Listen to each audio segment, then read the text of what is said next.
Chip and Joanna Gaines didn't just build a TV show.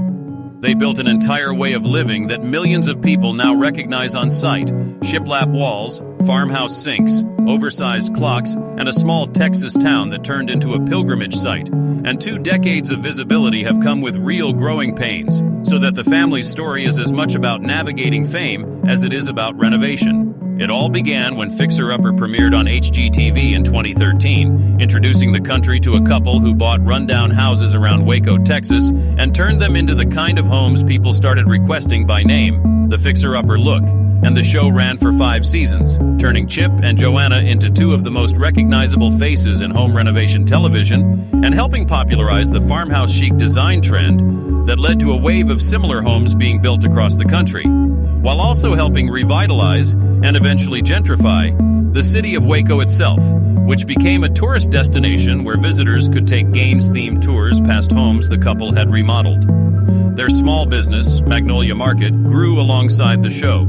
eventually expanding into a full retail and lifestyle brand, home goods, a bakery, a garden, and later a restaurant, all built around the same Waco silos that became a landmark almost overnight, though the earliest days of that growth weren't without friction. Since before Fixer Upper took off, Chip had bought out his partners in the Magnolia real estate company without telling them he'd already signed a contract with HGTV, a decision that meant his former partners had no idea the business was about to boom right as they were leaving it.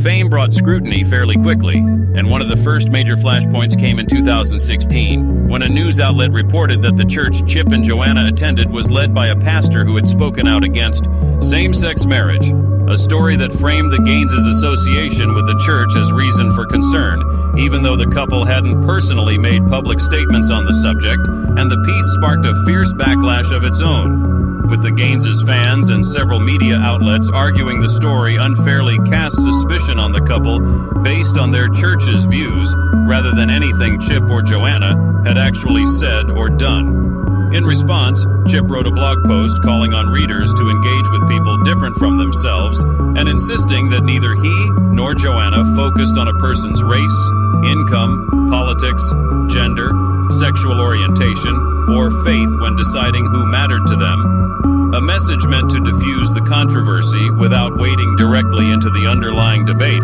And years later, in a 2021 interview with The Hollywood Reporter, Joanna grew visibly emotional discussing the lingering accusations of bigotry, saying that being called racist or anti-LGBTQ was the kind of criticism that genuinely hurt because it felt so disconnected from who she and Chip actually were.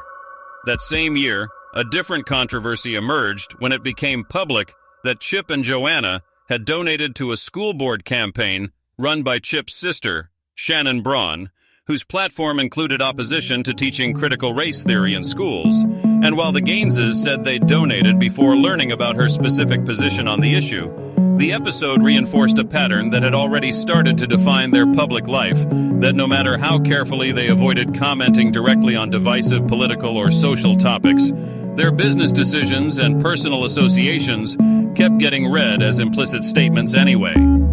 Through all of this, the Gaineses kept building rather than retreating, stepping away from producing new episodes of the original Fixer Upper in 2018, not to slow down, but to expand, launching the Magnolia Network in partnership with Warner Bros. Discovery is a full cable and streaming platform built around their design sensibility and a growing roster of other hosts and shows beyond their own, a shift that came with its own scrutiny, since turning a personal, folksy renovation show into a broader media network is a fundamentally different kind of business, and it drew mixed reactions from longtime fans, some of whom embraced the growth, while others felt the network diluted the intimacy that had made the original show popular in the first place. The tension between staying relatable and running an increasingly large, professionalized company followed the Gaineses through the rest of the decade,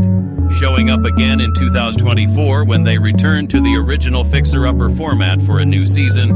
and once more in December 2025 with the premiere of Fixer Upper, Colorado Mountain House, a 3-part limited series marking the couple's first renovation project outside Texas, in which they transformed a 1960s mountain property into a family retreat, while giving their eldest daughter, Ella, creative control over the design of a smaller guest cottage on the same property.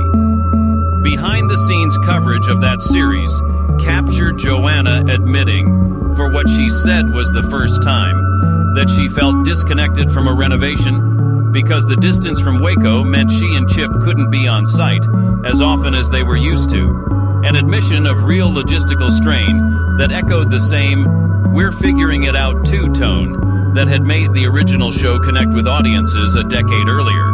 even as the project itself, a second home nestled in the Rocky Mountains, inevitably drew pushback from viewers who felt it reflected a level of wealth and comfort far removed from the fixer-upper on a budget premise that had built their audience to begin with, a criticism, comfort, and success measured against relatability that has followed. The Gaineses, through most of their post-HGTV career, as their business grew from a single local shop into a nationally distributed brand, encompassing a magazine, a Target home line called Hearth and Hand, a restaurant, a bakery, and the sprawling Magnolia market at the silos.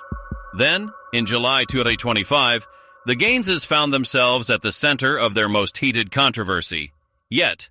when their new Magnolia Network series, Back to the Frontier, which follows modern families attempting to live as 1880s homesteaders, premiered with a cast that included a same-sex couple and their twin sons, born via surrogate, prompting swift condemnation from prominent evangelical figures, including the son of the late Reverend Billy Graham, who called the casting choice deeply disappointing, and other conservative commentators who accused the Gaineses of abandoning the Christian values their brand had long been associated with. Chip pushed back directly and publicly this time, posting online that people should talk, ask questions, and listen instead of judging first and understanding later or never, and responding pointedly to a Christian satirical outlet's editor who'd asked him to take the backlash to heart, telling him not to worry, that there was plenty of other content out there and everyone would be fine. Commentators covering the controversy noted that it captured something larger than just one show,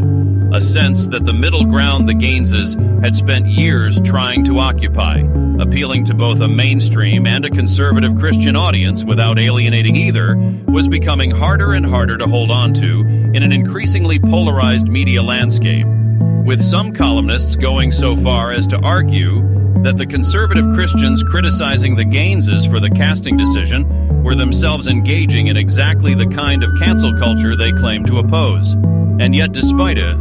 2 decades of controversies, rebrandings, expansions, and criticism from multiple directions at once.